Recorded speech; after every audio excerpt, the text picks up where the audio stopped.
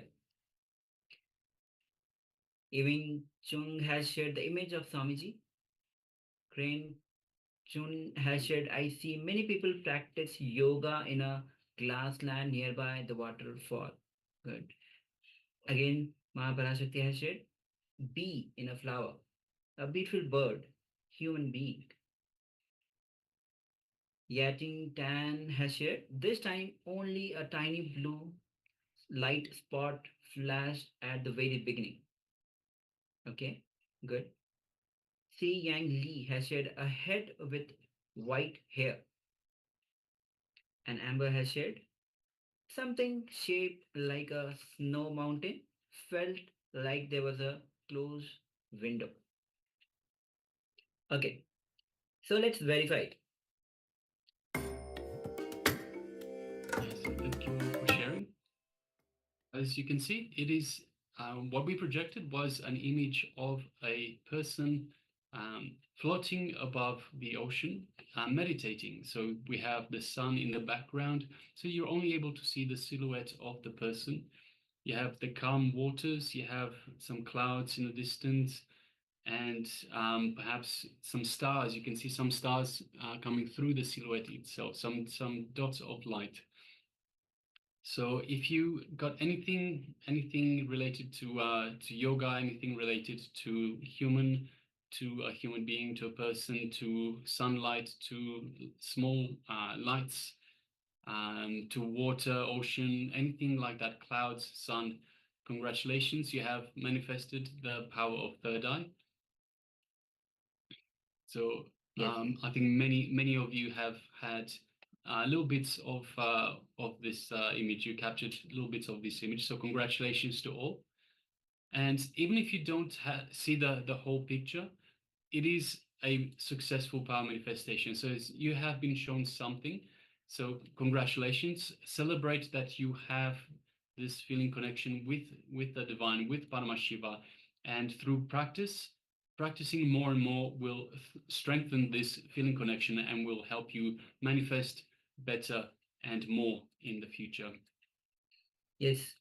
So third eye, all the powers of third eye, as Swamiji shares that your third eye is blocked by ego, and it is the will. It is a seat of willpower, and when your will aligns to the Paramashiva's will, you can manifest anything that you wish. And don't worry, a whole day we'll be having the sessions of power manifestation. We'll be having different power manifestations as well, consciousness over matter, where you'll be exploring how how your consciousness is able to control the matter, because even the thought is a matter. So if you can move a matter which is outside through your thought, you can move the matter. So Swamiji actually shares very beautifully a story from the time with one of his gurus, where his guru said, if you can move your hand, you can move the air behind the hand. If you can move the air behind the hand, you can move the rock behind the air. So just through connecting to the divine, to Paramashiva, you can manifest, you can make anything move. So that is the consciousness over matter. yes. So now we'll be entering into today's whole session itself, and today is going to be very interesting because whole day we'll be going through all the 7 chakras. Swamiji will be revealing us what are 7 chakras, why it is blocked, why and how to heal them and how to awaken them. We'll be going through various techniques, processes, and Swamiji himself will be guiding us through what exactly all the chakras means. And basically, the chakras are the energy points meeting at a few points, and those points are called as a chakra. So now we'll be entering into uh, a video of being total.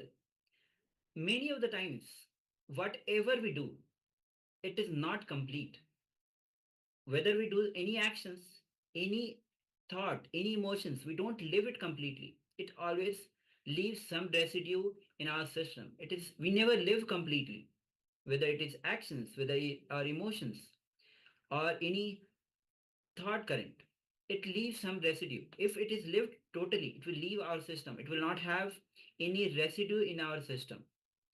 So, how to be total? How to be complete?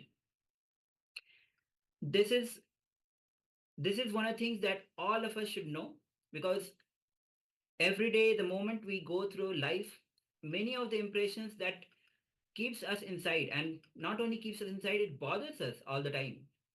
We are not able to get rid of it. The moment we become total, these impressions will leave our system, even though impressions will be there at the back, but we will not be attached to it. Those will not bother us. Those will not be impacted by that. So now we'll be entering into a video where Swamiji will be guiding us on how to be total. So please come to the space of listening. Let's begin.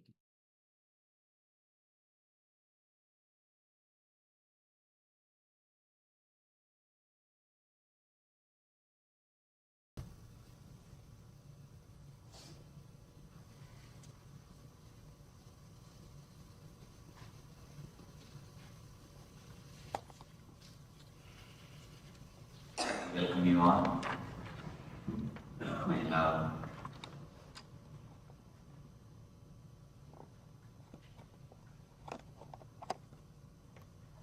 A small story.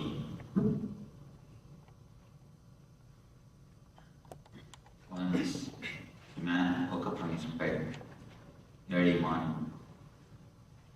As soon as he woke up, he saw his eyes have bulged and ears have protruded. Heavy pain in the neck. Eyes have bulged, ears have protruded. Heavy pain in the neck.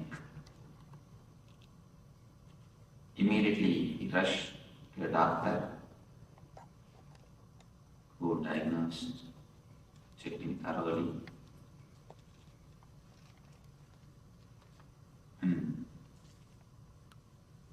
gave him some prescription and a warning. He said, it is a very serious problem.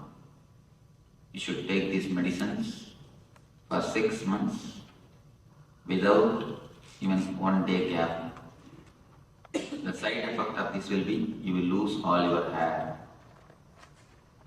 The man religiously, without even missing 1 day, took all the medicines. The side effect, losing all the hair, happened, but not the main effect. The problem continued. He went to the next doctor. Next doctor tried his best. He told, I think there is some serious problem in your left arm. It has to be amputated. What connection is there between the eyes and the ears or left arm only God knows. It has to be amputated. The suffering is so much, the man could not say anything except yes. He allowed his hand is amputated. After the surgery, 3 months he was alright. After 3 months, again the problem started. Problem continued. Then he went to the third doctor, who declared we couldn't diagnose the problem, we couldn't find the reason for it. Hope you may be alive only 1 more month. The same situation continues, you will be alive only 1 more month. When he came to know that he will be alive only 1 more month, he was totally depressed. But after 2-3 days, he recovered and decided to live his life. Wherever it is possible, whatever way it is possible, he started working. He started taking all types of loans. And he decided he is going to live only one more month. The first job is he took all types of loans, got new bungalow, got new cars, furniture, went to a tailor shop to have a new suit for himself. When the tailor was taking measurements, he said, make a 15-inch collar, high neck. Tailor said, no, for your size it has to be 18-inch. Man argued, no, what do you know? Last 6 months I am getting only 15-inch. That feels good. Tailor said, do you know, instead of 18, if you wear 15, what will happen? Man asked, what will happen? Your eyes will bulge, ears will protrude. Nothing else. Your whole life, whatever solution you are trying to find from the outer world, it is just like this story. If you have missed the story, don't worry, don't miss the laughter. I think she was enquiring. Even if you miss the story, don't miss the laughter. One more story, just dedicated to you. In India, Sardarji jokes are very popular. Any Sardarji? Oh. I think you don't mind?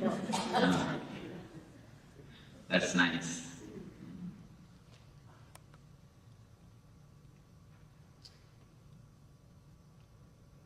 There is a competition.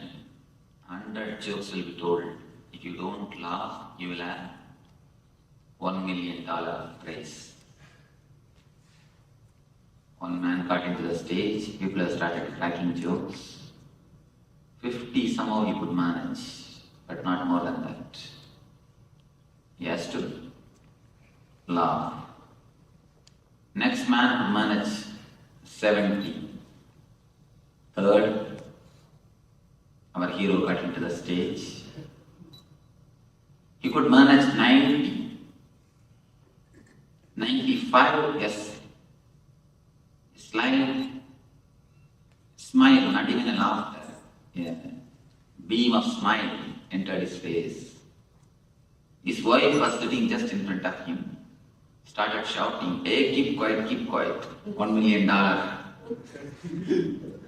At least for next 2 minutes, keep quiet. Only 2 minutes. Don't miss the $1 million. But somehow, finally, 98 joke. Nothing could be done. He laughed. He laughed uproariously. And he came down. The wife inquired, what has happened? You waited patiently so long. You controlled yourself so long. What has happened? Last only 2 minutes. You could have managed. Why did you miss? He replied, no. Now only I understood the first joke.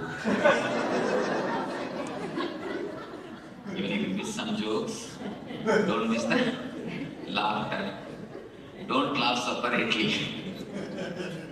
Don't laugh separately after some half an hour.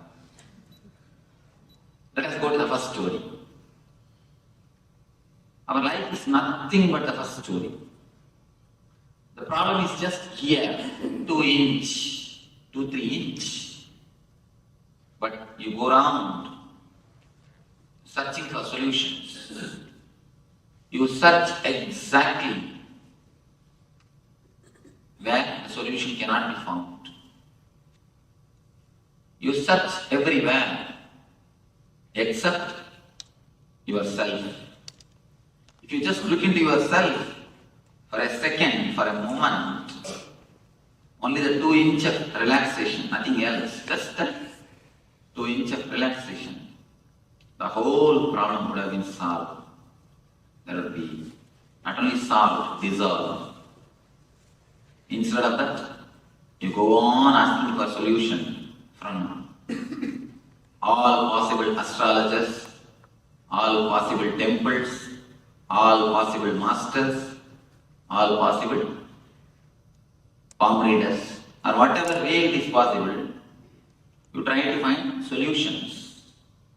Go on searching for solutions in so many places, so many ways, but except looking into yourself.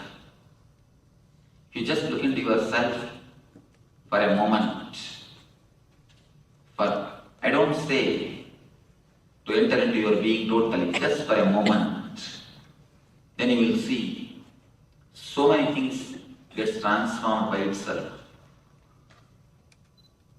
These 2 days, you are not going to do anything else except looking into yourself. You are given space to look into yourself. Just to look, just to see, just to turn inwards. You are given a chance, time and space to look into your system, into your being. So here, I wanted to give you a few tips to use these 2 days maximum. Few points to be remembered, to have the maximum benefit, to have best out of this 2 days program. The program is called Ananda Spurana.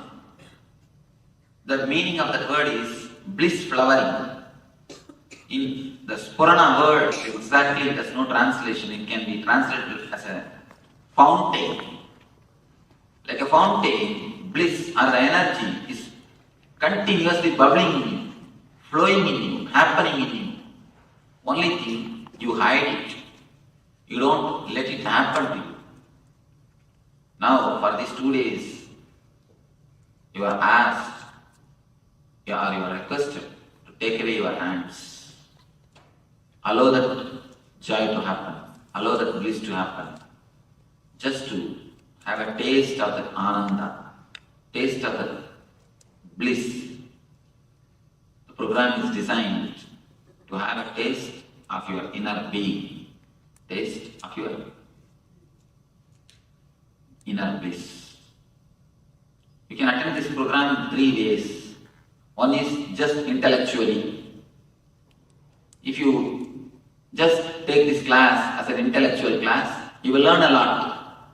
You will learn a lot.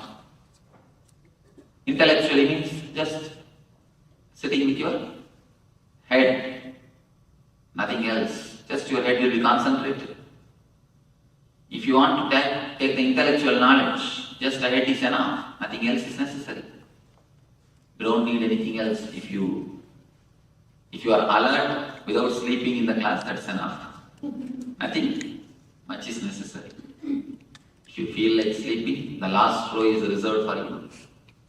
You can go there and sit and sleep. Please don't sleep inside the class.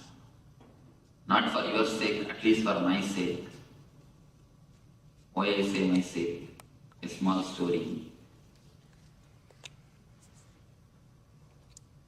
Once, a taxi driver from Chennai, anybody who had been to Chennai, who lived in Chennai?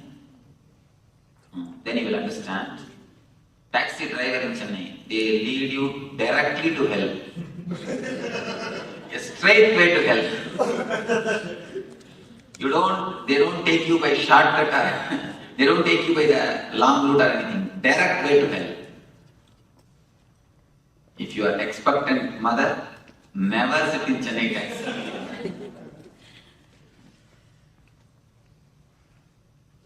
And roads are also specially designed. Roads are also specially designed. The drivers are specially trained. Anyhow,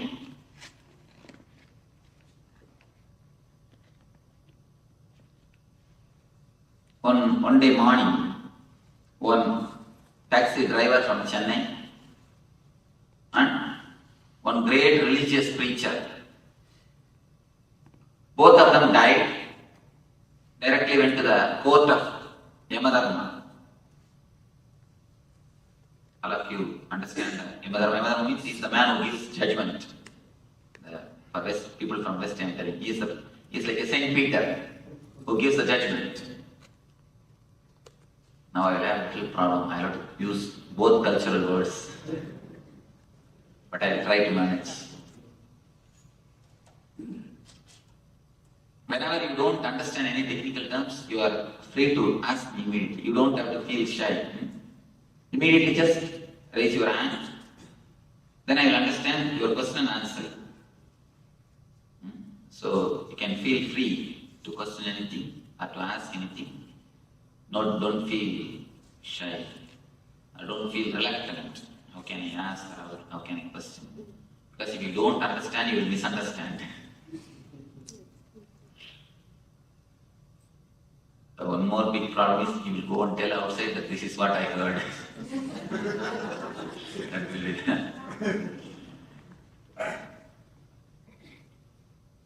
both of them, the great religious preacher and the taxi driver, both of them reached the Yama's court for judgment. First, the taxi driver pushed himself into the cabin. Yama inquired, "What is your name?" He said, "My name is so and so. My name is so and so." "What were you doing?" "I was driving taxi in Chennai." So he took out the list of merit and sins. Finally he gave the judgment, "All right, let you have silken robe, golden staff, and first class AC seat in the Swarga, in the heaven." He sent. Next came this great religious preacher. He was asked, "What's your name?" "My name is so and so." "What were you doing?" "I was preaching God's word around the world. All over the world, I used to go around and preach Lord's name, preach the divine message." The list of the merit and sins is taken out and read. Yama gave the judgment. "Let you have cotton robe and wooden staff and third class room."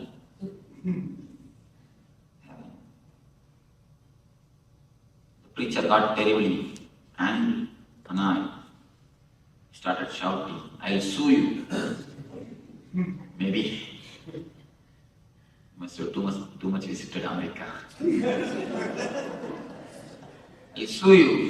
What, for a driver, taxi driver, you are giving first class treatment and for me third class? I preach the divine message around the world. So many thousands of satsangs I conducted. So many thousands of good things I have done. Everywhere I was speaking about divine message, divine glory. How can you give me third class? For him first class." The Yama said, "Here up, we don't bother what you do. We bother only the results." When he was driving, people were praying for their lives. When he was preaching, people were sleeping. When he was preaching, people were sleeping. When he was driving, people were praying for their lives. So we don't bother what you do, we bother what is the result. So, may not be for your sake, at least for my sake, don't sleep. Otherwise, when I go there, I'll be given the staff and third class room. At least for my sake, don't sleep. If you feel like sleeping, sit in the last row so that I will have argument. No, they have not slept in my class. They were sleeping only outside the room, outside the class. I can save my face. If you just a little bit of attention, that's enough. The class will be useful to you as an intellectual class. You may learn a little bit of knowledge. But By that, you are having only the 33% of the benefit, not more than that. No, more than that. If you attend only as an intellectual class, when you go, you will tell, wow, this Swami is a very great orator. How nicely he speaks. Only that much. That is not going to help you. That's not going to give you the total result. Next thing, you can attend with a little bit of heart, emotion. You may be searching for some meditation. You may be thinking, you might have heard about meditation somewhere in some book. And that is now, in modern day, that is a best-selling ideology. So somewhere you must have read. So you are thinking, I should go for some meditation. Some of you heard about me, you have come here. If you attend with a little bit of emotion, or a little bit of thinking of meditation, a little bit of art, you may have the second layer. You may feel a little refreshed. You may feel a little relaxed. You may feel a little joyful. But even that is not enough. When you feel a little bit joyful, you will go and tell, wow, we had a beautiful weekend this time. It was really a nice weekend. But even that is not enough. Only when you attend with your whole being, only when you put your whole effort, then you will see something new happens in your being. Only then you will really have all the 100% benefit. If you sit only with your head, you will have only 33%. If you sit with your heart, a little bit of involvement, you will feel only the 66. Only when you put your whole being 100%, you will see the total result. Or you will attend, you will take this as a spiritual program. The whole being can be touched. A real result can happen. Water becomes steam only at the 100th degree, never at the 99.9. If you put 99.9 also, it is simply useless. Put your whole thing, whatever efforts you have, put the whole thing and do the meditations. Put the whole thing and do the meditations. Whatever effort you have, whatever energy you have, whatever mind you have, of course you cannot get others' mind. You cannot catch others' energy. But whatever you have, put the whole effort and do it. Put the whole effort and do it. One man fell sick. Asked his colleague to suggest a good doctor. The colleague suggested, here is Dr. Phil, very good doctor. Go to him. He will surely cure you, but it is a little costly. He takes $500 for his first visit. For next visit, $100. But surely he will cure you. The man wants to go to the same doctor, but wants to save a little bit money also. So he planned, went to the doctor, entered his cabin, told, doctor, I have come back. He acted as if he is coming for the second time. Not even for a moment doctor was duped or fooled. He quickly checked in, and after a few minutes, he declared, oh, continue the same medication which I gave last time. Continue the same medicines which I gave last time. See, when you try to say, you get only that much of result. You get only that much of benefit. Not more than that. So only when you put your whole thing, you get the total benefit. So put your whole effort. Whenever the meditations are practiced, don't reserve your being off and don't reserve your being or the head or anything. Understand the instructions and put your being totally. Put your whole effort. Otherwise, you will see. You will be having only the intellectual knowledge. Of course, it's not worth having. It is, but it is not total. It is not total. Just to have the intellectual knowledge, you don't have to come here, sit in front of the computer, or sit in front of some professor. They will speak, they will tell you in a much better way. They will at least tell you in your English. I am speaking in my own English. I am sorry about it, but I know only this much of language. There are many people who are much better orators than me. There are so many ways to get the knowledge. Just sit in front of a computer. Nowadays, there is no need even for any professor or anything. Just sit in front of internet. You get all the information, but it will be only intellectual.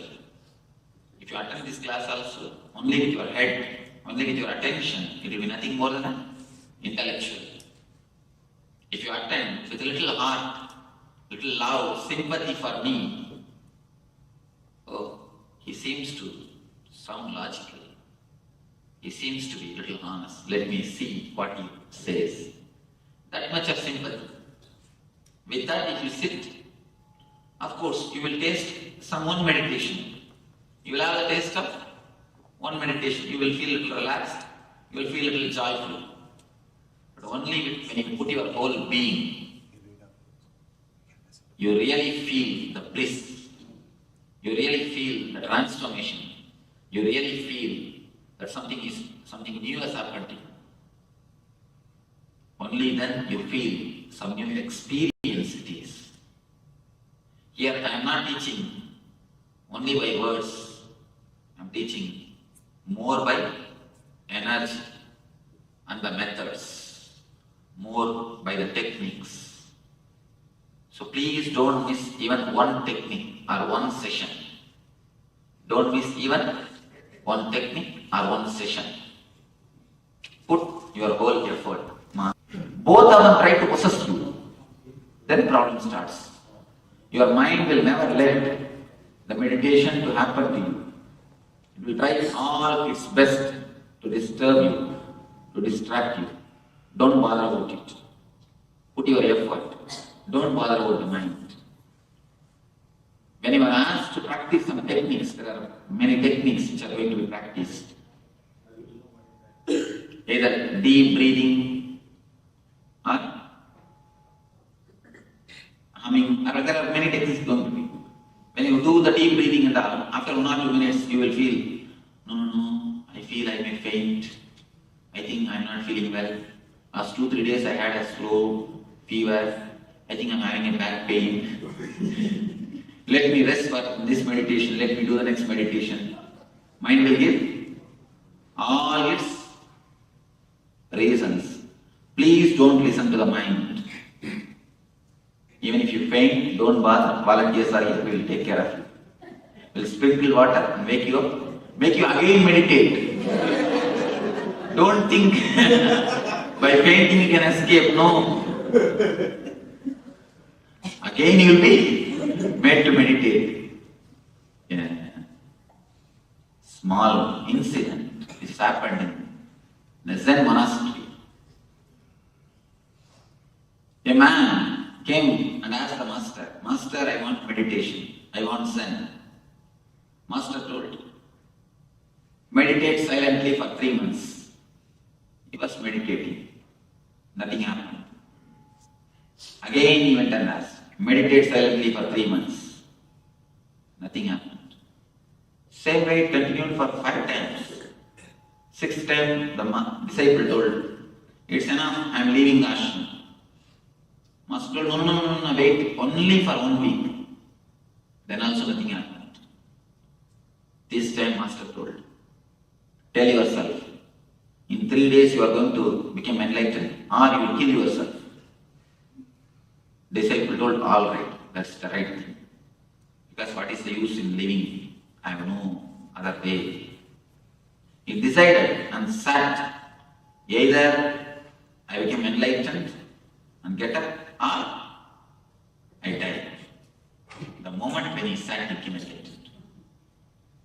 It's nothing. The meditation or the spirituality is nothing.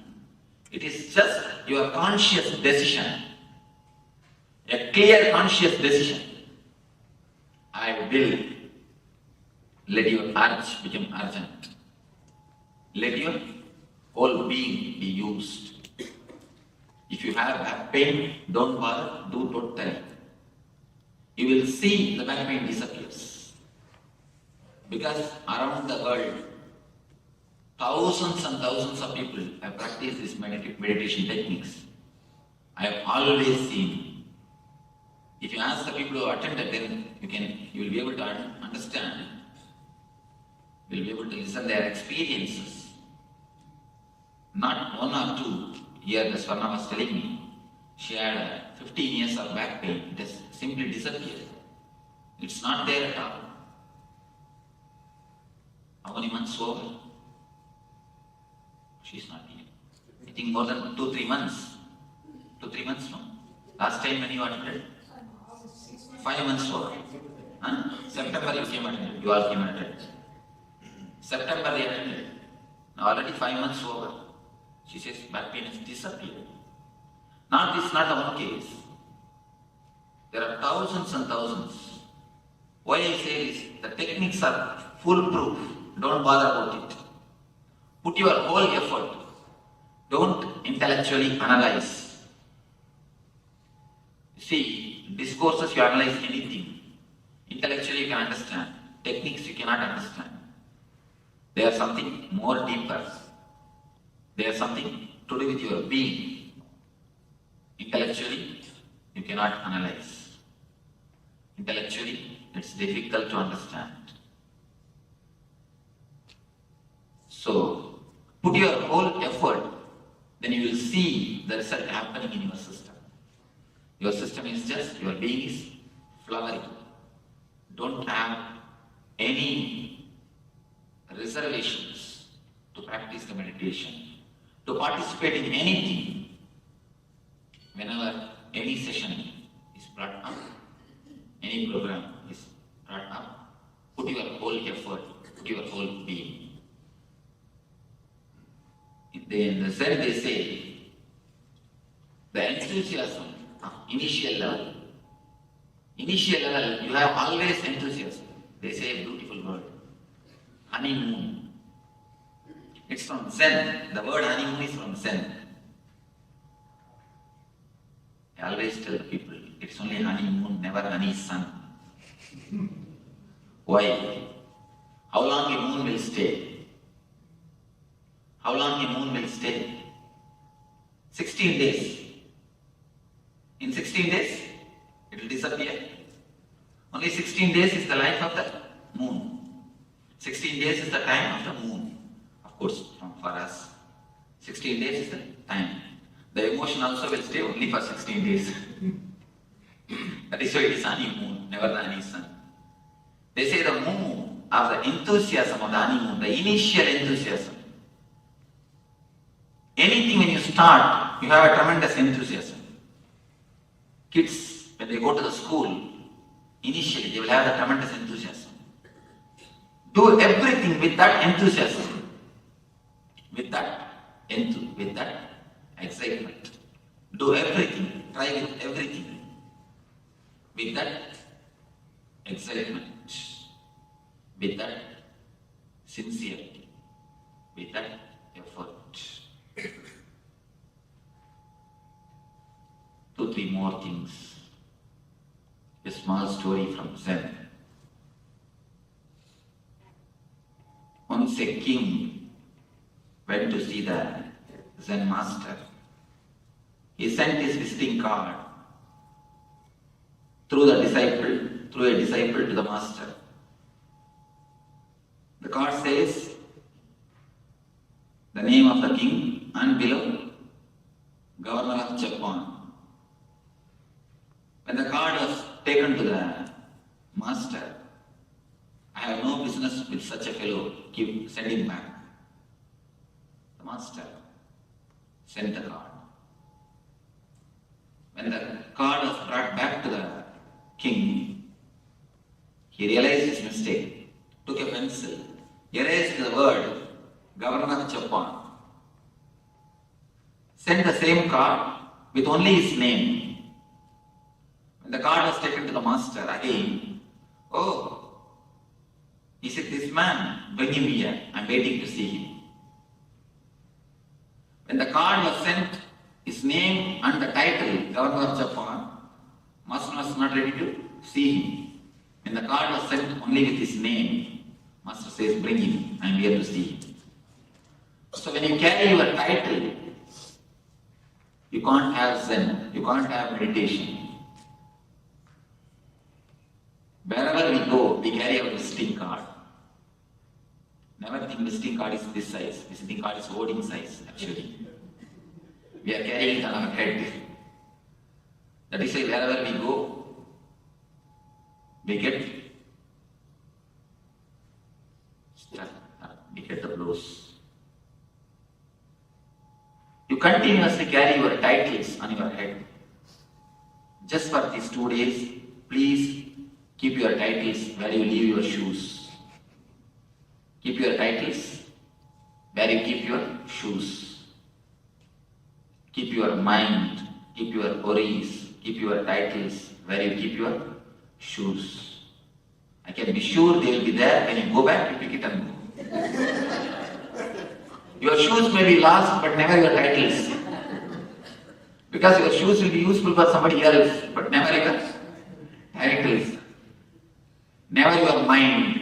Your shoes may be useful for somebody, but your mind will be useful for nobody. So don't bother. Leave them where you leave your shoes.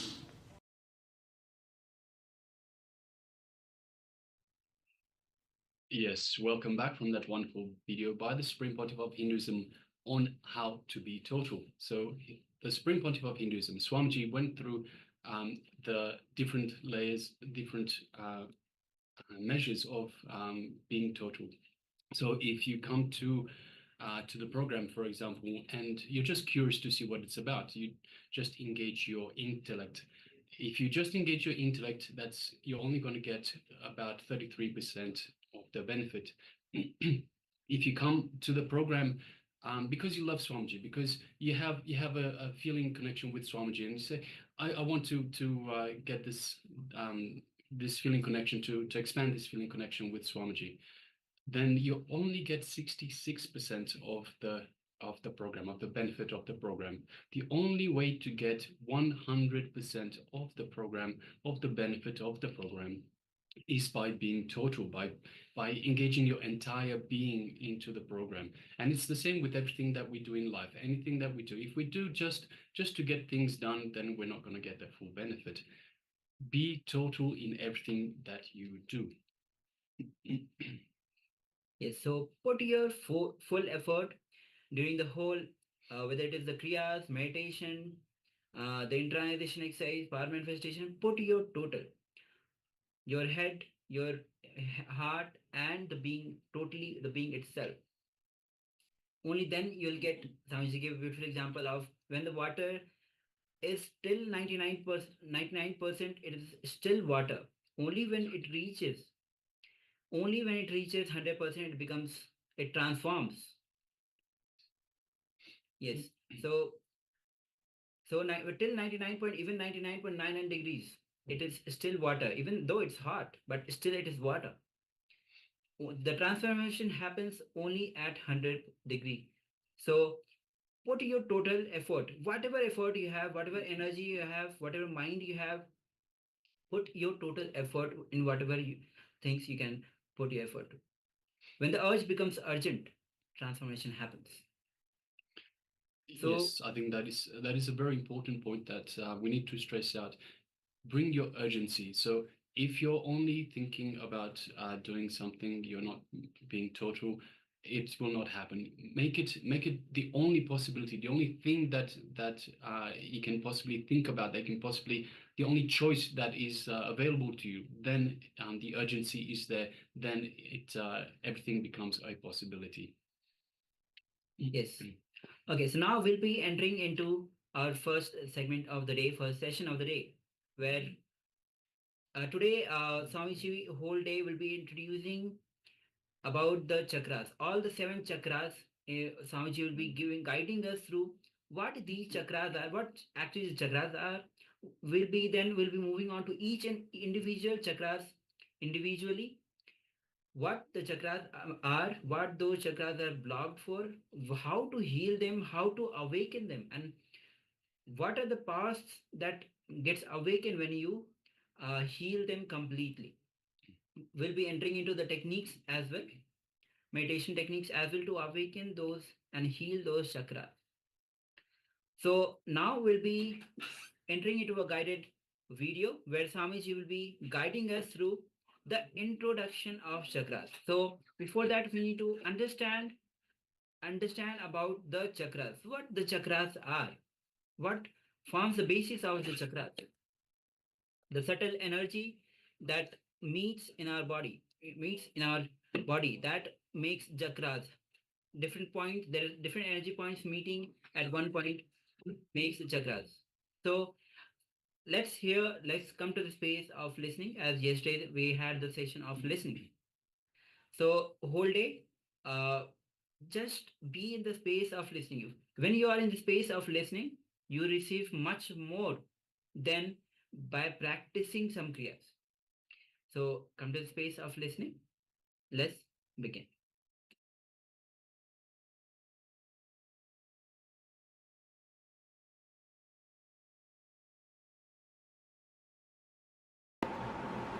Most of us, we do not know how to operate this system.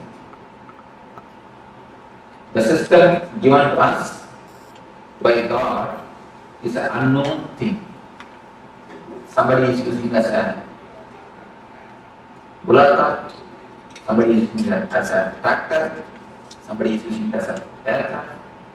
The system given to us, see, the same system, tribal people are used as a bullock cart, an educated man is used as a tractor, pilot has used it as a aircraft. What is the difference between these 3 people? Nothing.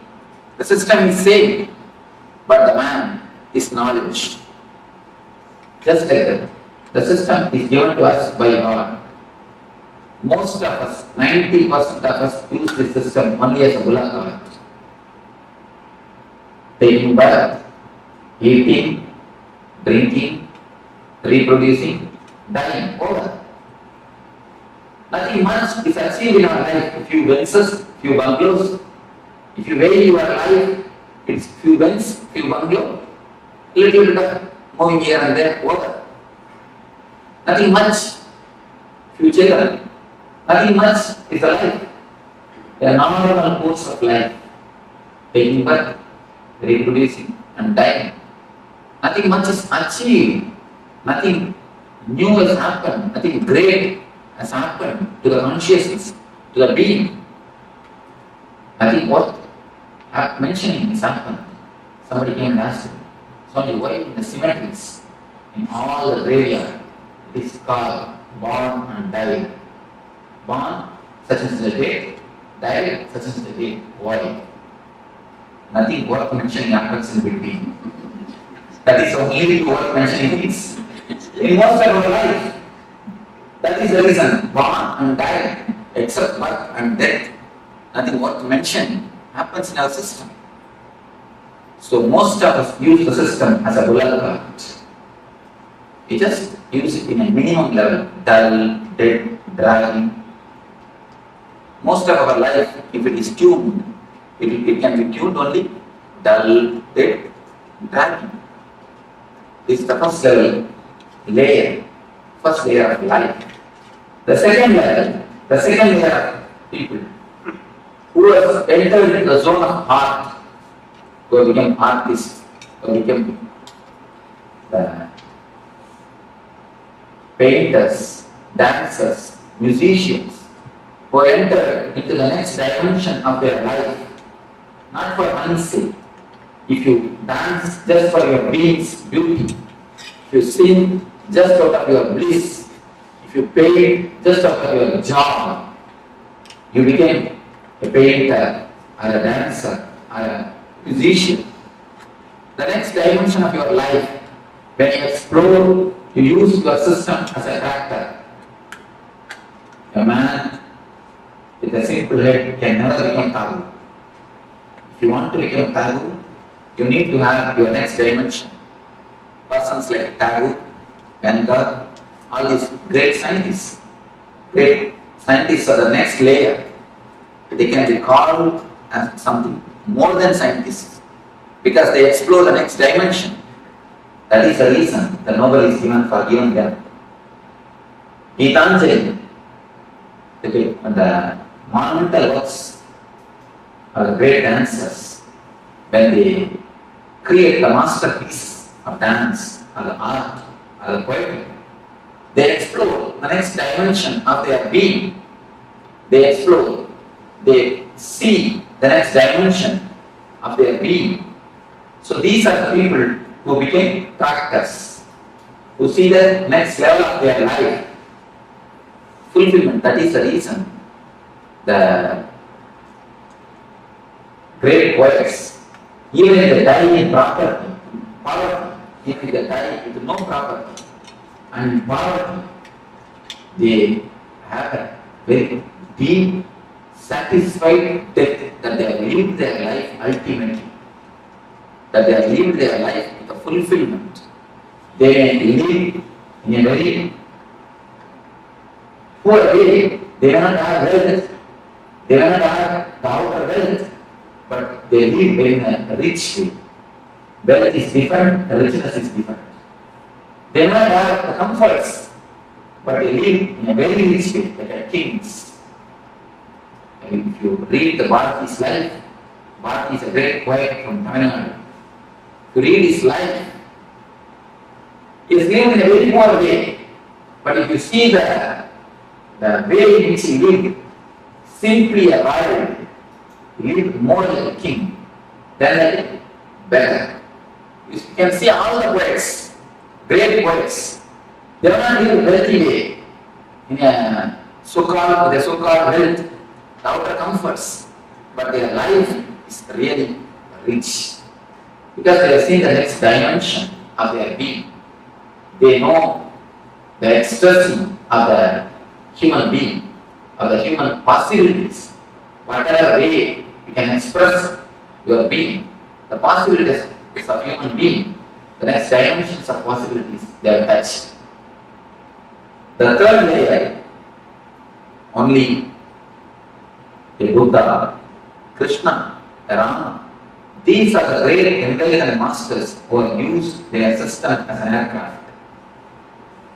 These are the few people who have used their system as aircraft. Majority, 90% of us used as a bill of art. 8 or 9% who are artists, are the great dancers, great poets, they use as a character. Only a handful of people. See, if you want to know the human history of humanity, you don't have to read the millions of people who have taken birth and died. All their history is not necessary. Just read 10% history. The Buddha, Krishna, this 10% life history is more than enough to know the whole history of humanity. These are the people who are milestones on the human history. These are the people who have created turning points in the human history. Just like that, if you know the few man's history, you can know the whole history of the humanity. These few enlightened persons are the persons who have used their system as an aircraft. Not even, there is no need even to have 2 fingers, 2 hands. 1 hand is enough to count this type of people. Very handful of people. Buddha, Krishna. These are very few who have a great impact on the humanity. who has used their system as an aircraft, who are real pilots, are the pioneers of the human evolution, the human growth. If you see the difference between the villager, the tribal man, and the pilot, nothing much. Only one thing: the villagers don't know how to operate the mechanism. The tribal people, they know how to operate the system. That's all. Nothing. The tribal people, they don't know the mechanism. The pilot, he knows the mechanism. Nothing else is the difference. Only a very small difference. It is not that something needs to be added. No. Only one difference. They don't know, he knows. That's all. Just like that, if you know how to use your system and mechanisms in your body, in your mind, in your being, you can become a pilot. You can use this system for the optimum result. You can use this system for the maximum result. You can convert this system into an aircraft. The mechanisms which exist in your system is what is called chakras. There are 7 chakras in our being. The energy centers. These energy centers are real mechanisms in our system. If you know how to open them, how to activate them, how to remove blockages from them, how to energize them, you can simply transform your system into aircraft. As long as you do not know anything about the system, you will be just pulling your being. You just know how to open, how to energize, how to activate the system. You will be using the same system, same mechanism as an aircraft. So now we will be entering into each and every system, each and every mechanism of your being, and we will explore how to operate, how to open it, how to work on the chakra, on the energy center. Let me show you how the chakras are situated. The small diagram, very small, I think all of you will be able to see how the chakras are situated. If you have this, you can just open the page 20. The lowest is called Muladhara, the root chakra. You don't have to remember the names. You see, there is no need to remember the names of all these things. Just I am giving an introduction.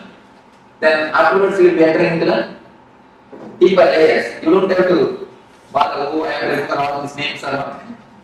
There is no need to bother. You can just see and have an idea. That's enough. First center is called Muladhara. From below I take the root of the spinal cord. Just at the root of the spinal cord. Muladhara. The next is Swadhisthana. Above the Muladhara, below the navel. On the navel, Manipurara. And in between the chest, Anahata. Then on the throat, Vishuddhi. And between the eyebrows, Anya. Top of the crown, top of the head, it is called Sahasrara. This much is enough. You know that, if you have a basic idea, few energy centers which exist in our being. Now, we are going to work on each and every energy center, each and every chakra is connected to some emotion of our being. We can see throughout the world, in all the languages, the love and the heart, these 2 words are used as synonyms. Am I right? The love and the heart, these 2 words are used as synonyms. Any language, it is not that all the languages are happened, are created in one time or one place. All the languages are created in a different space, in a different time. But around the world, almost all the languages have got the same expression. The love and the heart is used as a synonymous. Why? Something more than verbal connection exists between these two. Some experiential connection is existing. If you really observe, then you can understand. If you meet a friend after 10 years, your childhood friend, after 20 years, with whom you have a lot of very loving and sweet memories, suddenly something will be flowing from here. You can observe. Have you observed, any of you? Suddenly something cool, very nice thing will be happening here in the soul, and it will flow. If you meet a person whom you love after 10 or 20 years, after a long gap, something will happen here. That is the reason, because this is an experience for everybody. That is the reason in all the languages, not only the Indian languages, or Western languages, even the tribal languages, I have seen at least more than 100 languages I have verified. In all the 100 languages, love and the heart is synonymous. Because it is something to do with deeper emotion. So the love is the emotion which is related to another chakra, the heart center. Just like that, each and every emotion is related to each and every chakra. If you receive any shocking news, or news which you can't bear, immediately the first effect will be on your stomach. You will have a stomach upset. The stomach will be upset. Either you will have diarrhea or loose motion. Have you observed anybody who had experience? You can always listen. It's an experiential thing. The first blow will be for Manipura chakra. The worry and depression is very closely related to Manipura. And again you can see, in all the languages there is an expression.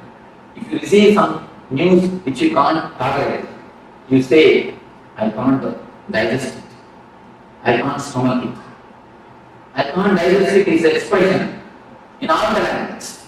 Again, because the worry and depression is very closely related to Manipura chakra. Like this, each and every emotion, the sex is related to Muladhara chakra. The chakra which is in the near end of the spinal cord, the root of the spinal cord. Each and every emotion is very closely related to one chakras. If this emotion is handled properly in our life, each and every emotion is an energy given to you by God. It's like a money. If you don't know how to handle the money, you will become bankrupt. Just like that, if you don't know how to handle the emotions, you become energetic. See,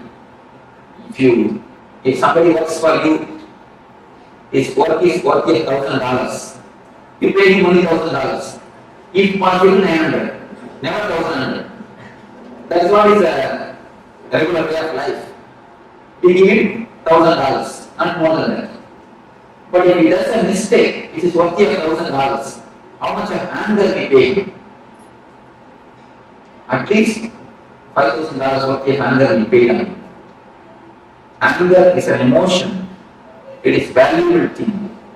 If you can pay the anger just like the money, exactly how much is necessary, that much if you pay, you will never go energy card. That is the reason after shouting, we are so tired, we just fall in the sofa and have coffee. Because it's not a very big work. Just shouting is not a big work. But you feel so much you are drained. Why? Because emotion is energy. All your emotions are energies, which is in your center, in your beings.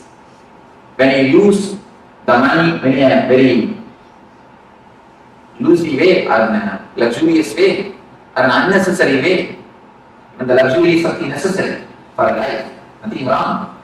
But when you spend unnecessarily, lavishly, you become bankrupt. Just like that, when you spend the emotions When you lose the energies lavishly, you become energy trap. Each and every emotion is connected to some chakra.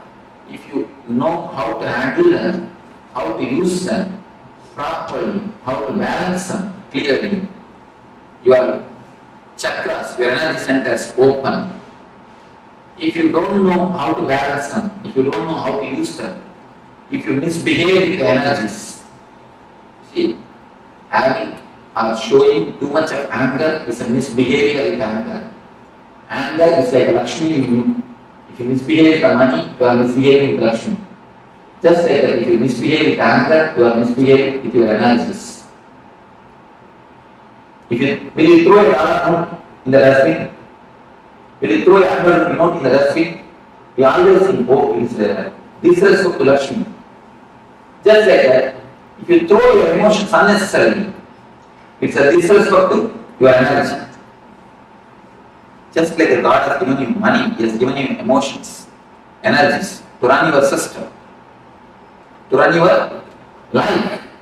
When you disrespect, when you throw them out unnecessarily, you show a disrespect on the emotions, on the energies. If you know how to balance, how to run them, if you have an understanding, the chakras open. If you misunderstand or if you misbehave with the energies and the emotions, the chakra closes.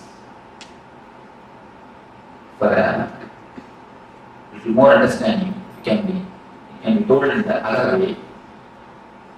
If you know how to give your love, the anahata opens. If you continuously ask for love from others, anahata closes. It's the master key for anahata chakra. Now first you will enter into the heart center. It's a master key for anahata chakra. If you know how to give the love, the center opens. If you ask for love, it closes. It's the first master key. One more way you can understand. If the chakra opens, you will give the love. If you give the love, it opens. If you give the love, it opens. If it opens, you give more love. More opening, more love. More love, more and more opening, and more love. It's like a this side circle. Now it is the this side circle. More you ask, more it is closed, more it is closed, more and more you ask. The ball is rolling in the down way. This way. It is getting more and more black and more asking. Now we are going to stop the ball by the meditation and start rolling this way. Then more open. Once the chakra starts opening, the more love overflows. When the more love overflows, the chakra opens a little more. And the little more is opening happens, the more love overflows. The ball rolls this way. The chakra rolls this way. The whole program is just to stop the ball rolling this way and start the ball this way. We are going to work on each and every chakra to open the chakra, to see the emotions are balanced, to see the energies are centered. First, in each and every session, we'll have a small discussion on the chakra, then your meditation on the chakra. The meditations are taken from many religions. I wanted to present, I wanted to prove all the religions are centered on the same thing, the one ideology, how to make you more joyful and more blissful. First, how to make you more joyful. It means how to make you more happy in the life with the outer persons. And then how to make you more blissful. How to make you more blissful without the outer world. First, be joyful with the outer world. Then be blissful without the outer world. So this is the step, this is the reason why the meditation or the religions are born in this world. This is the central core of all the religions of all the world. That is the reason I have taken meditation techniques from Sri Vaishnavism, the religion preached by the great Vaishnavite masters. Each and every session, we will have a discussion and then a meditation. This way, we will have 7 sessions on the 7 different chakras. Finally, tomorrow evening, we will be having the Energize, which is the peak or pinnacle of this camp. Later on, we will explain what is Energize. Now, let us enter into the Anahata chakra, the heart center. First question I receive is, people ask me, Swamiji, I haven't bypass surgery, will the chakra be as it is? Will the chakra be there? Whether you went bypass surgery or the angiogram, don't worry, the chakra will be there. Because it is not physical, it is more metaphysical. If you can give 2 more touches, I can show you. You have a ribbon, you can give me 3 ribbons. Next question. Thank you. I'll show you how the chakras exist.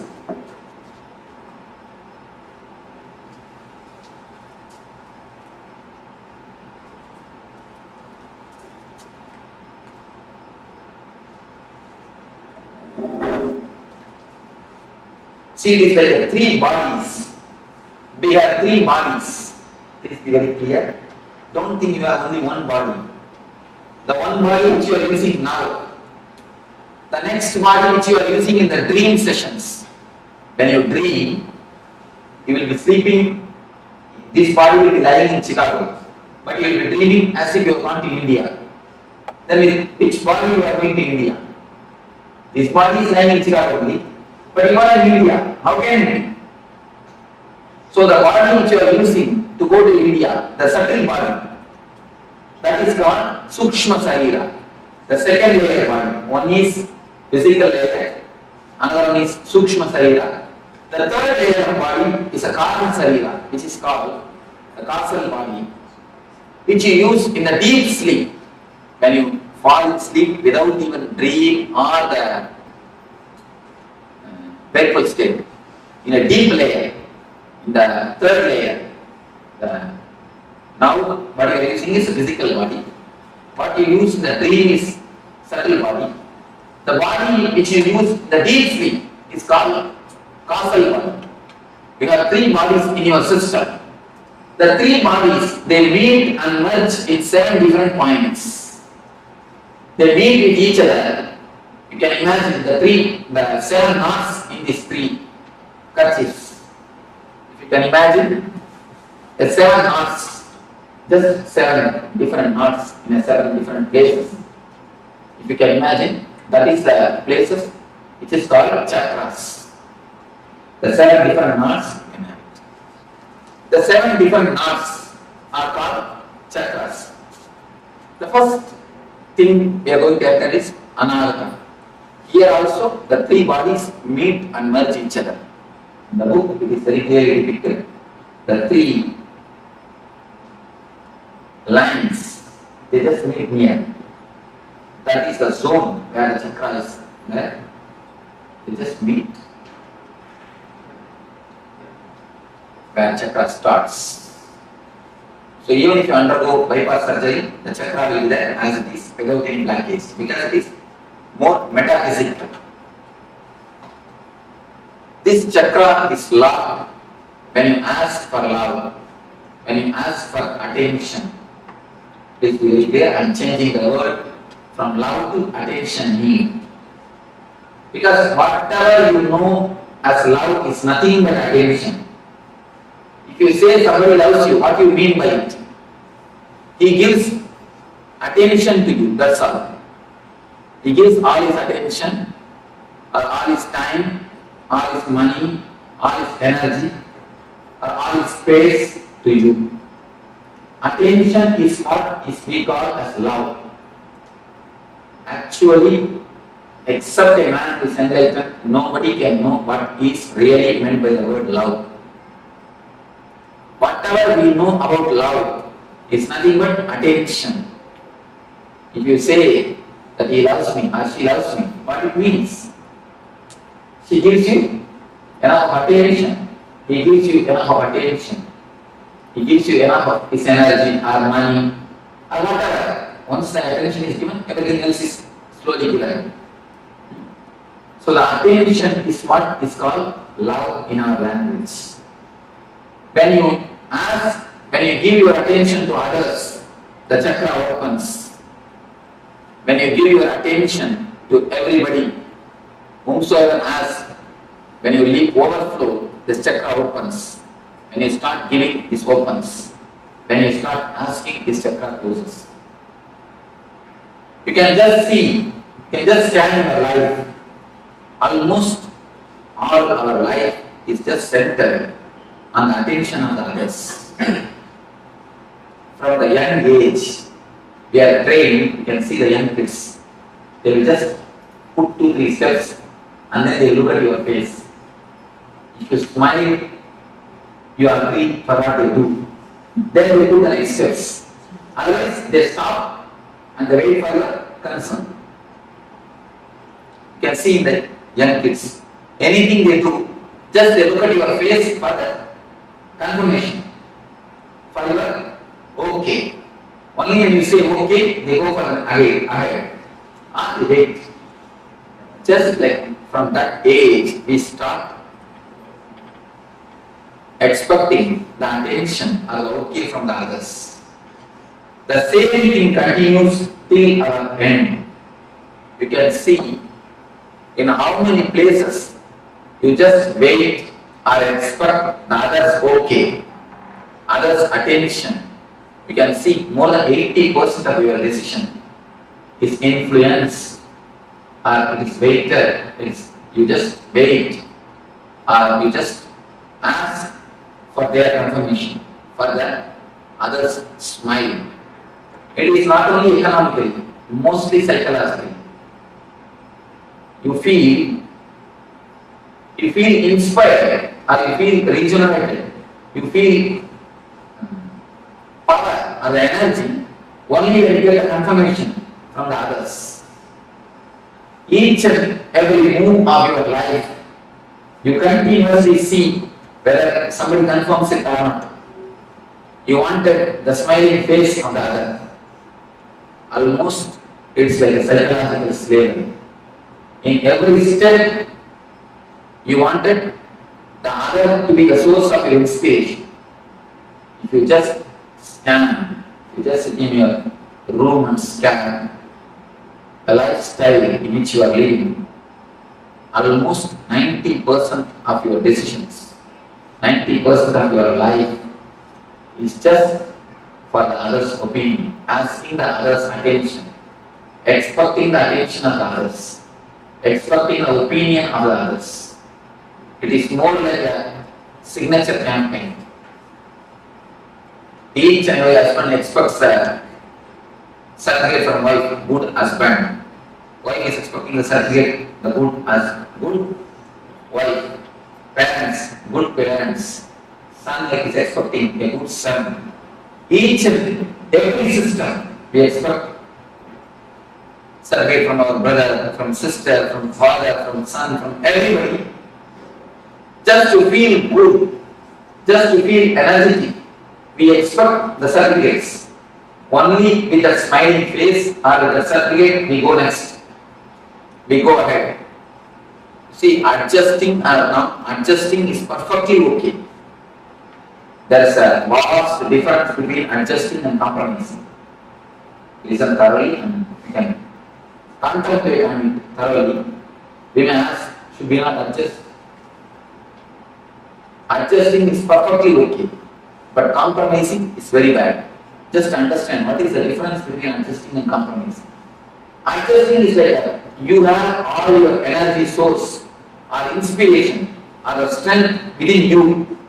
Then you give your love. You adjust for the sake of others. It is perfectly okay. But compromising is, unless they are all supporting you psychologically, you will have no energy to run on your own. When you adjust in that zone, you are compromising. Most of our life, we have somebody else as a psychological strength for us. If he smiles at you, you have all your energy to run. If he does not open his mouth, if he doesn't smile, the whole day you will feel depressed. Have you observed every time? If he doesn't smile on you, as soon as early morning when you wake up, if he doesn't give his smile, whole day you will feel very low. If some of your boss, or the husband, or the wife, or the son, or the father, if some of them didn't give their attention or their smile at you, immediately you will feel low. It means they are the legs or they are the feet for you to stand. The psychological slavery, psychological handicap feel, I call it psychological handicap. In America, I saw so much of respect is given for the handicapped people. Everywhere you are parking for separate parking for handicap, separate way for the handicapped people, separate bathrooms or restrooms for the handicapped people, everywhere. Physically handicapped is much okay, nothing wrong. But psychologically being handicapped is a simply sin. Please be very clear. I am giving a new definition for sin. Don't think sin is something what you traditionally understand. Sin is something scolding others, telling lie. Of course, that is different. But I am giving a new explanation for sin. Sin is psychologically dependent on others. That is the first sin. Because when you psychologically depend on others, you try to possess them. First, understand how many ways you have invested your energies on others. Most of our business becomes failure. Why you know? Till the business project comes to a shape, 90% of project is over. Till that time you get a inspiration, a smile, or a okay from your inspiration source. At one point, if that is removed from you, if the inspiration source is lost, immediately the whole thing tumbles down and goes to pieces. Have you seen the children playing with a playing car? They just build a castle. They just build a house with a playing cars. If you remove one car, what will happen? At least the children are intelligent. They build their castle with their own cars. But you build a castle with others' cars. And he gives a certificate. A good husband, you collect that. Good wife, you collect that. Good brother, collect. Good sister, good son, good father. You collect all the certificates and try to build your personality.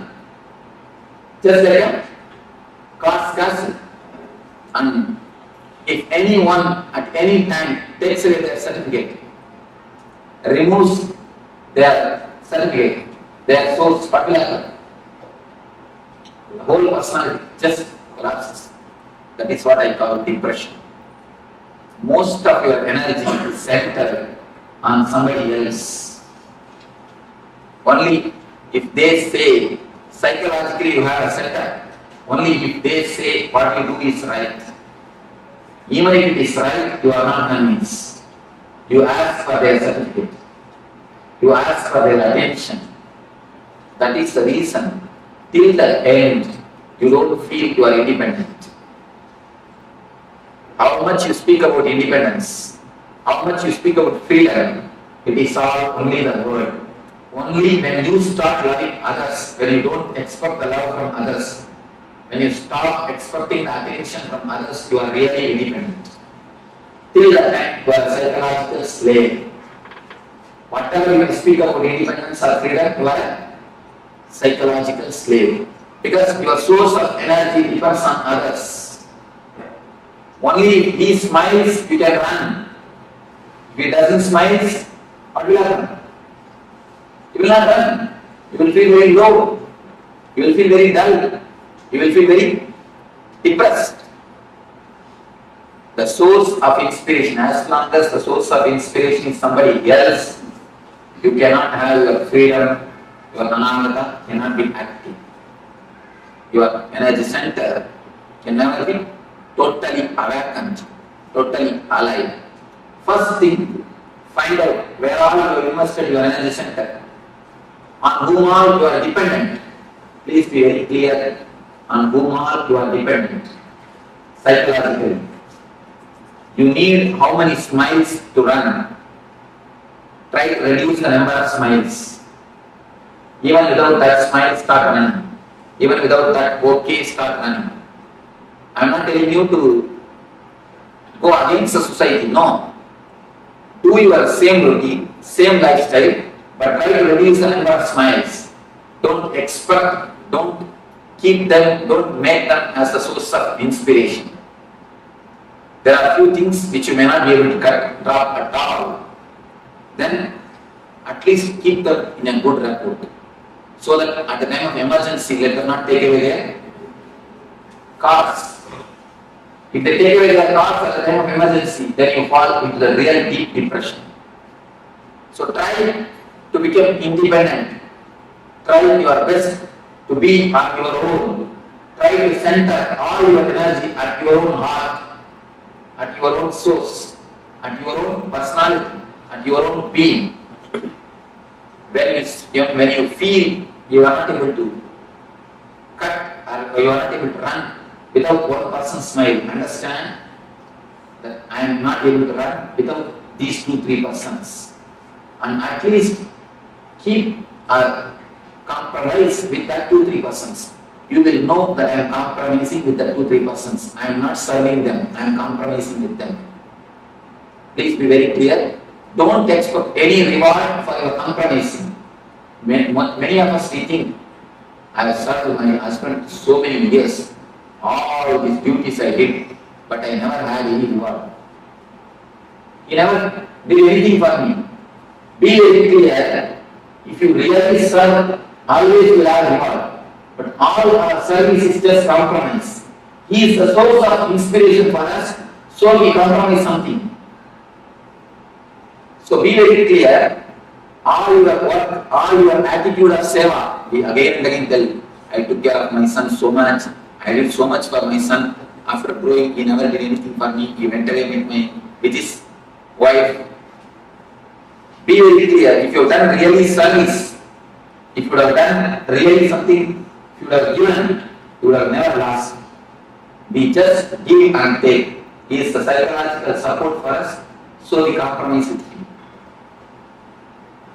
Just scan or filter all your emotions, all your understandings, revise completely where are your faith, where are you take decisions, you are dependent on others.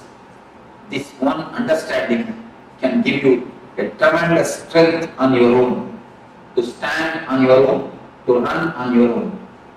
When you understand it's a slavery, you will never invest your energy on others. As long as you understand only problem, people say, Swamiji, I understand the smoking is bad, but I am not able to stop it. Then be very clear, never till you understand. If you really understand, you can never fight, you can never again smoke it. Do you say, I understand, if I put my hand in the fire, it will burn, but I am not able to resist the temptation to put the hand? You never say that. Once when you understand the hand, if I put my hand, if I put my finger in the fire, I will get burned. You never do it again. You always keep yourself away from the fire.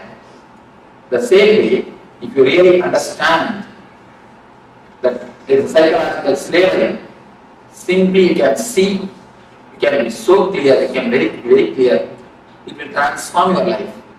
Only thing we don't understand. Have this understanding after going back to the house and after a few days. Just sit in your room alone and scan your life, where all you have invested your energies, who are all inspiration sources for you, and try to organize, try to bring all the energy center on your own being. Don't let somebody else to drive you. If you keep somebody else as an energy source, you are allowing somebody else to be a driving force for you. So naturally you will be living for somebody else. When he is the inspiration source, naturally you have to take these ideas and work out. You have life or the time only to live your desires, not all everybody's desires. If you try to live 5-6% desires on your life, where is the time? Where is the energy? Where is the money? No. When we try to live somebody else as an inspiration, we have to live their desires also, because they are living their ideology also. Whenever they are inspiration, they will give their ideology. So, you will be dancing for so many persons' tunes. You can dance for one tune. In front side, somebody is putting Bharatanatyam. You go put 2-3 steps. Then this side Western music. You shall just come and shake your head. And then this side immediately some Carnatic music is going on. Then you have to jump here and do for one more tune. And that side Karagari is going on. You have to go on 2-3 steps. How will it be? The whole thing will become mess. Now our life is nothing but that. Each and every tune you try to dance. Will it be possible? No. It will never be possible. If you try to dance for one tune, your life will be successful. Even if you don't know dancing, you will create new dancing. What you do is what is dance is. It is not the dance, it is not some basic rule. If you don't do according to that, it is not dance, nothing like that. I have seen all the great dancers are unique. People who go beyond the rule and still if they maintain the grace, they are the successful dancers. People who maintain the rule, I have always seen they are only millions. In any field, when you go beyond the rule and still you maintain the grace or the beauty, then you are a successful dancer. Either in a classical dance or the Western dance. Go beyond the rule and maintain the grace, you are successful. So, anywhere, only when you have your individual, only when you have yourself as a center, you can be successful. So, here is a beautiful meditation technique from a Tibetan Tantra, the Tibetan Buddhism, to center your energies. Now, the small understanding you have about this Ananda, then you will be entering into the meditation or the technique to center your energy. After the meditation, you will be entering into one by one sessions. Now, before entering into the meditation, we will have few minutes for question and answer. Of course, due to short of time, otherwise, generally I make everyone to question. Even if they don't have question, I tell them at least tell few words. I try to involve everybody, I keep the list. People who attended the other age, they know. I make everybody to ask, but now I think we may not have so much of time. At least few questions, I will try to respond to. Yes, A few things like if somebody says don't put the hand in the fire, we don't because we know it burns either by feeling it or by experiencing it. But at the same time, there are some things, though we know we shouldn't do it, but we are still doing it. It's like a psychosomatic because it's comforting and we really do it. One small story. One man came and told me, Swamiji, last week I read a book which explains very seriously the dangers of smoking. How they get cancer, how many problems come due to smoking. Then I stopped. I asked him, oh, you stopped smoking? He goes, no, I stopped reading. You see, actually, if you know very clearly the fire burns, you don't put your hand. The problem is, first when you put your hand in the lighter fire, you get burnt. Then you think, I think lighter fire only burns. If I put my hand in the oven, it may not burn. Let me check. You put your hand on the oven, then oven fire also burns.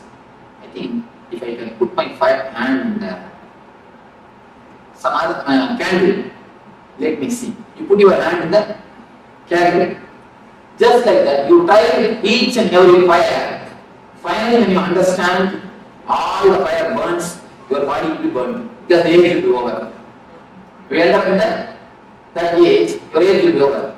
It's more like that. The understanding is not deep. If the understanding is deep, you can never go beyond it. We don't allow the understanding to sink deeply. See, whenever you receive some intellectual conclusion, you don't allow the intellectual conclusion to work on your emotional layer. If you allow the intellectual conclusion to work on your emotional layer, you never go beyond it.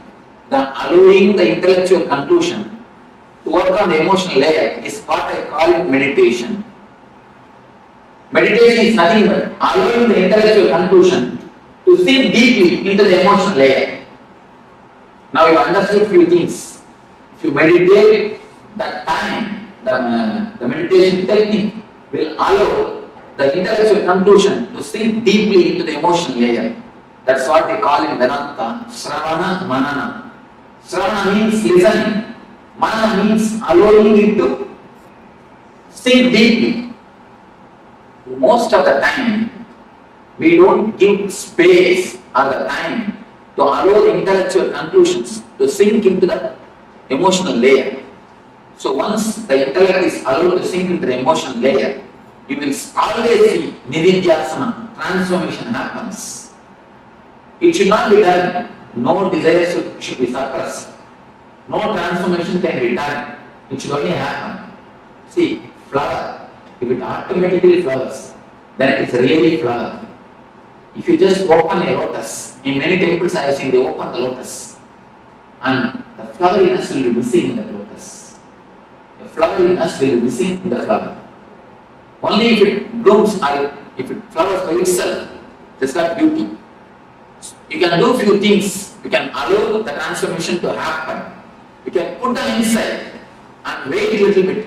You will see the transformation happens. But we neither give time or the space to seek it, or we are too urgent to see the transformation. The desire for transformation is so pushing, so urging us. You see, the desire for the outer object and the desire for transformation, both are not the same. When you desire too much for the outer object, you make mess of it. Just like that, if you desire too much for the transformation, you make mess of it. Put the idea aside, just wait for a little. Allow the seed to sprout. A small story. Once 3 monkeys, they got a mango. They were living in a forest, they got a mango fruit. If one monkey gets a mango fruit, you know what will happen. The 3 monkeys, they already worked for that. So all the 3 have to have a share of the mango. Now the problem starts. How to share? Finally all the 3 monkeys, they got together and they have decided, see, this one mango, we 3 cannot share. We will plant this mango, pour water, put fertilizers. Then it will become tree. We all will have enough of mangoes when it becomes tree. They all decided, they put they planted the mango. See, the first one he took the responsibility of pouring water, the next took the responsibility of putting the manure or the fertilizer, the third took the responsibility of security of the seed. All the 3 are doing their duty so religiously for 6 months. For more than 6 months. Still the seed has not sprouted. So all 3 called for a conference. All the 3 sat together and they started discussing. The first monkey told, you see, every day I am pouring the water religiously. Every day morning I pour water. Not even one day I missed. I miss my morning walk, but I never miss pouring water. I don't know what is happening. The next month he told, every day 4 o'clock I put the manure and fertilizers. I don't know what is happening, why it is not coming. The third month he told, you see, 24 hours I stand here as a security. I don't go anywhere else. And not only that, above all, every day I just dig it out and see how it is. You see, Every day when you dig it out and see, it can never sprout. Pour water, put manure, and wait for a few days to sprout the seed by itself. Just like that.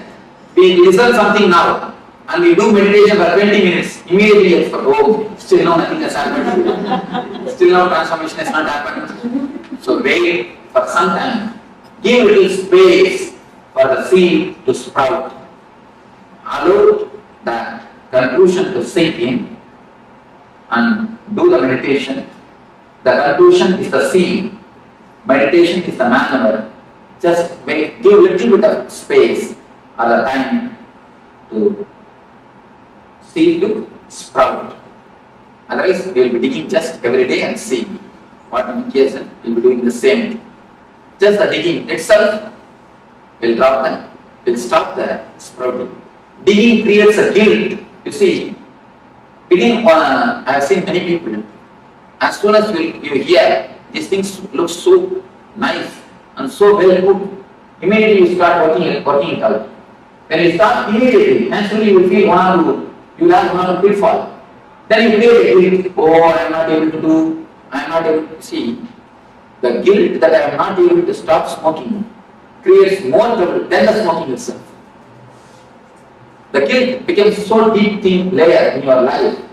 You decide, I cannot put all these things into the life. I cannot practice. The Swami can practice because he has lived all his life, but I cannot practice. You come to a conclusion that these are outdated ideologies. These cannot be practiced just by one or two pitfalls. That's the reason I'm telling you, allow the transformation to happen. You will see it always happens. I have not seen single seed die. Maybe in the outer world, seeds may die. In the inner world, no seed dies.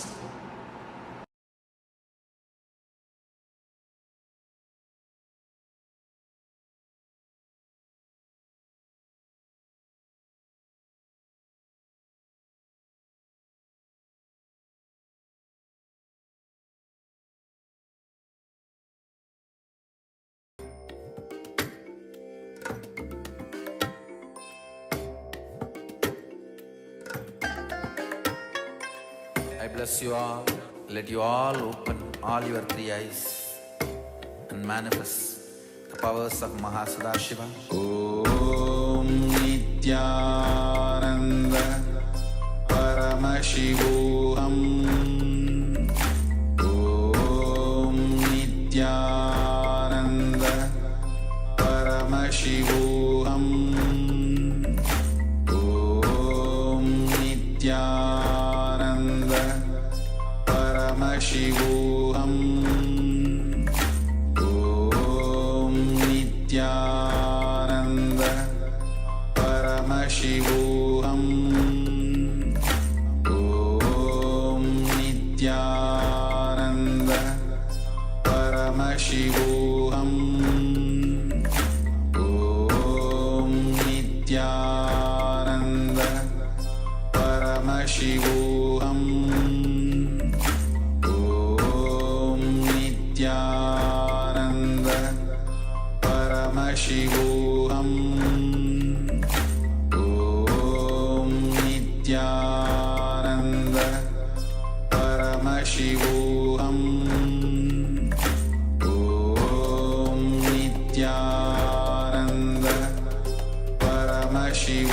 Paramashivoham. Om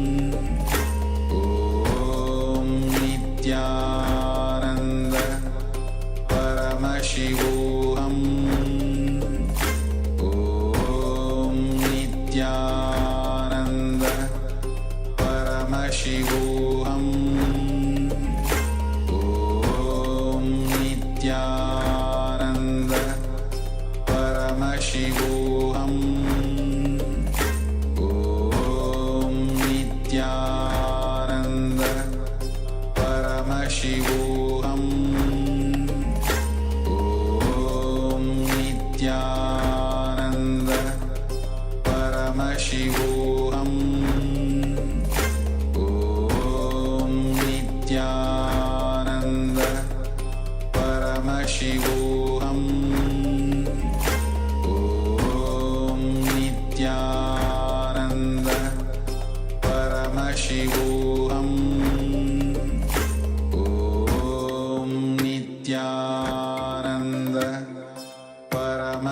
Paramashivoham Om Nityananda Paramashivoham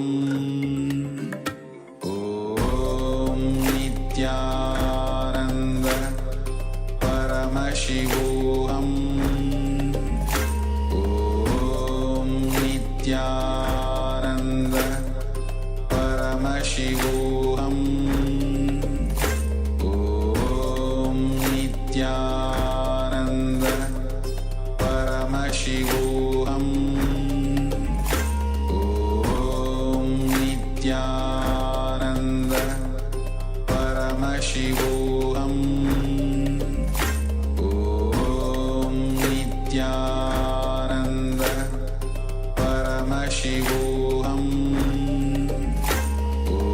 Om Nityananda Paramashivoham Om Nityananda Paramashivoham Om Nityananda Paramashivoham Om Nityananda Paramashivoham Om Nityananda Paramashivoham Om Nityananda Paramashivoham.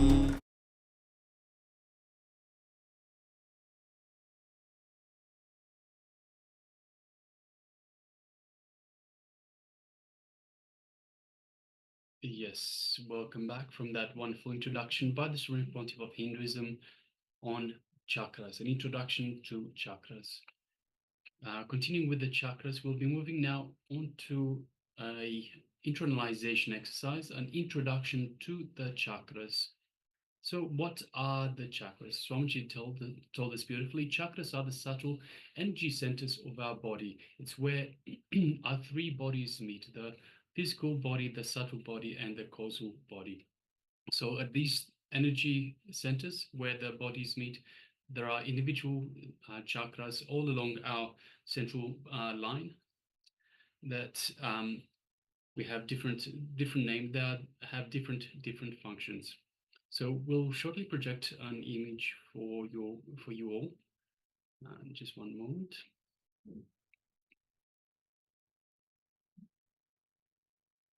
Yes, so these are the chakras. So as you can see, starting at the bottom with the Muladhara chakra, the root center, then slightly up is the Swadhisthana chakra, which is the being center, the very being center. Then the Manipuraka chakra, which is the navel center, so around the navel area. Then moving up is the Anahata chakra, which is the heart center. Swamiji has talked in detail about the heart center, but we'll be talking even more during the course of this program. Then, of course, we have the Anya chakra, which is the third eye, which is at the brown center between the eyebrows. And then at the very top of the head, so on top here is, on the crown center is the Sahasrara chakra. So these are the chakras, the subtle energy centers.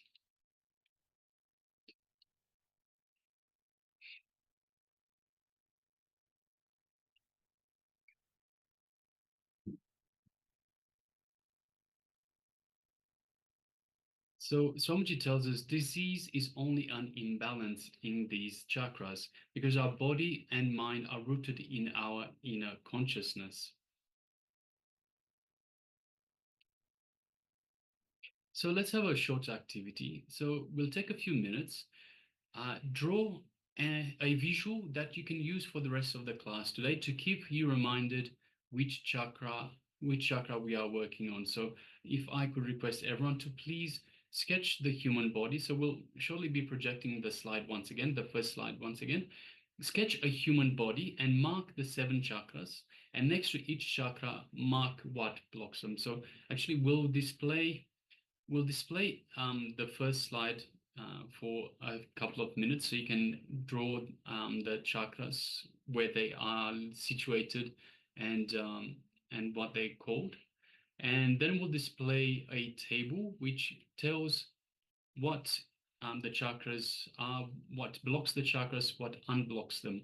So if you could take a moment, we'll display the first slide once again. So take a moment and grab your pens and a pad, a paper, and draw all the chakras down. So draw a human body and draw all the chakras at their respective points where they are. So the chakras with their name and where they are located. So root center, crown center, heart center, so forth. So please take a moment and draw this.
So now we're displaying the name of the chakra, what causes blockage, what unlocks the chakra, and powerful cognition. So let's just go through these ones quickly. So I request all participants to please write these against the chakras that you've just drawn on the human body. So Muladhara chakra, down at the root center, is blocked by greed and lust. It is unlocked when we drop our fantasies and we welcome reality. Powerful cognition for this chakra is to move from perception to reality. So perception is how we interpret reality. Reality is what really is. Swadhisthana chakra is blocked by fear, especially the fear of death. So Swamiji tells beautifully, all fears come down to the fear of death. Whatever the fear is, it is rooted in the fear of death. What unlocks the Swadhisthana chakra is facing fear by facing death itself. And powerful cognition is fearlessness is not the absence of fear, but it is the courage to handle fear. Manipurika chakra is blocked by constant worry. It is unlocked when we stop worrying about worries. Powerful cognition. All our worries are nothing but a collection of words in the language that we know. The Anahata chakra is blocked by seeking attention. So the heart center, Swamiji talked about this in the previous video, in the introduction to chakras. Seeking attention and love from others. Of course, all love is a form of seeking attention. It is unlocked by expressing selfless love without expecting anything in return. So just expressing love. The more love we express, the more love we receive.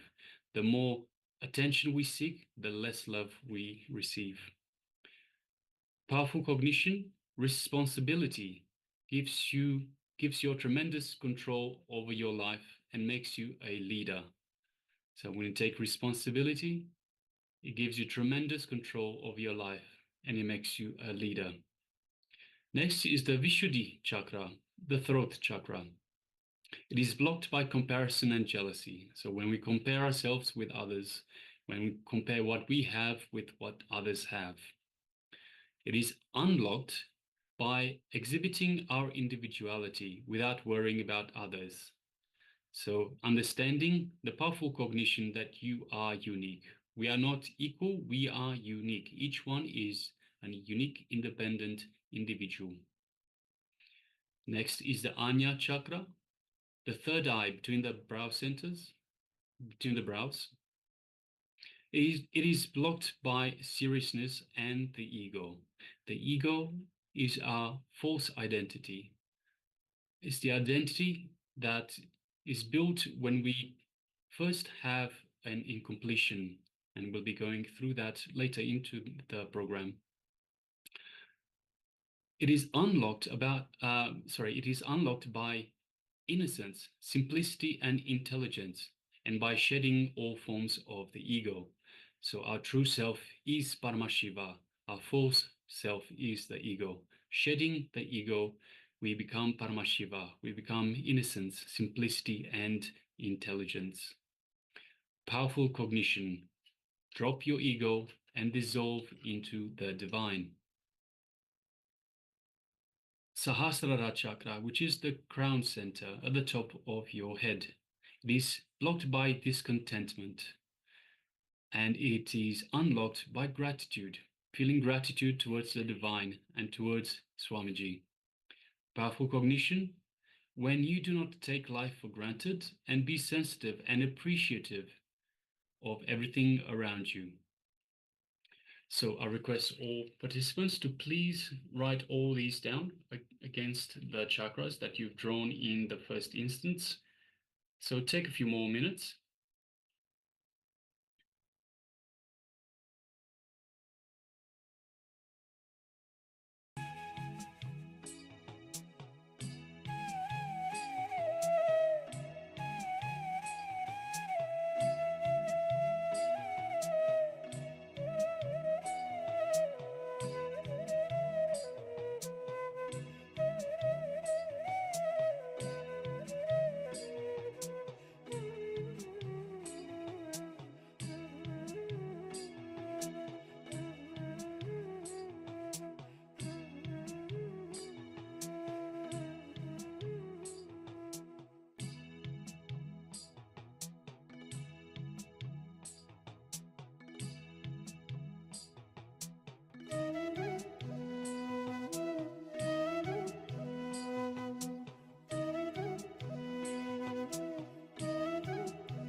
Yes, you can relax now. So I hope you've all written down all of these in the table, because we'll be using them further on during this program, during today. So we'll be going through a number of different chakras. And so you need to have this as a reference for the future program, for the future sessions. So keep in mind, all emotions like worry, lust, discontentment, jealousy, fear, ego, and attention need are purely because we find a connection between independent incidents, between independent thoughts, and we create a concept for ourselves, and we start relating to that concept. So next we'll be moving into the power manifestation session, which today is consciousness over matter. So I request just one moment. We need to.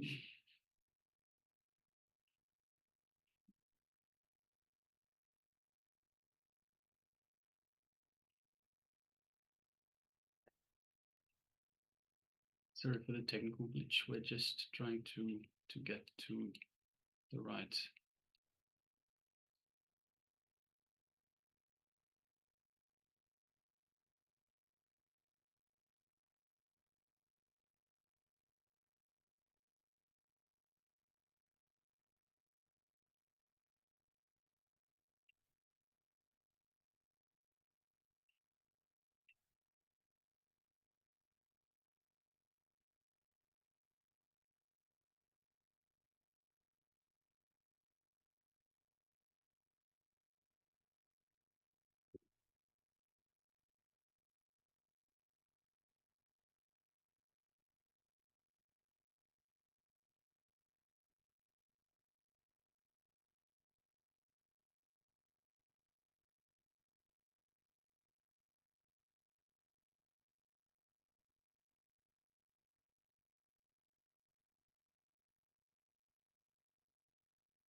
So we apologize for the technical glitch. We're having just some issues. We had some technical issues, but we'll be starting now. So let's start. So these are extraordinary powers of the third eye. So today will be consciousness over matter. So, and the first one will be feeling the vibration in a fruit. So a fruit or a nut. So we'll have a look.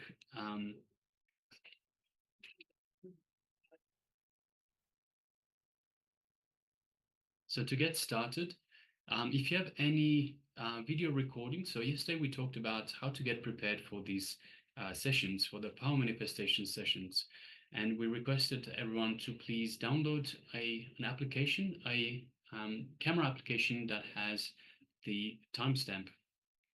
So we request everyone to please turn on the video recording and grab a coconut. So if you have a coconut nearby, grab a coconut, and we'll be placing the coconut on our palm. So the coconut will go on top of our palm. We'll hold the palm straight. If you haven't got a coconut, you can use other round fruits such as an orange, a lemon, or an apple, or something like that. Any other fruit that is round, that is able to sit comfortably on your palm and even roll from side to side. So we request everyone to please get either the coconut or a round fruit. Sit comfortably on the floor with your legs crossed. Connect to Paramashiva in your third eye. Have Swamiji in your inner space. Swamiji has come down. Paramashiva has come down from Kailasa as Swamiji. And so hold Swamiji in your inner space and declare to Paramashiva, Paramashiva, only you manifest through me. I consciously declare, let all my confusion, all my delusion be wiped out, be wiped away. Let only you manifest in me.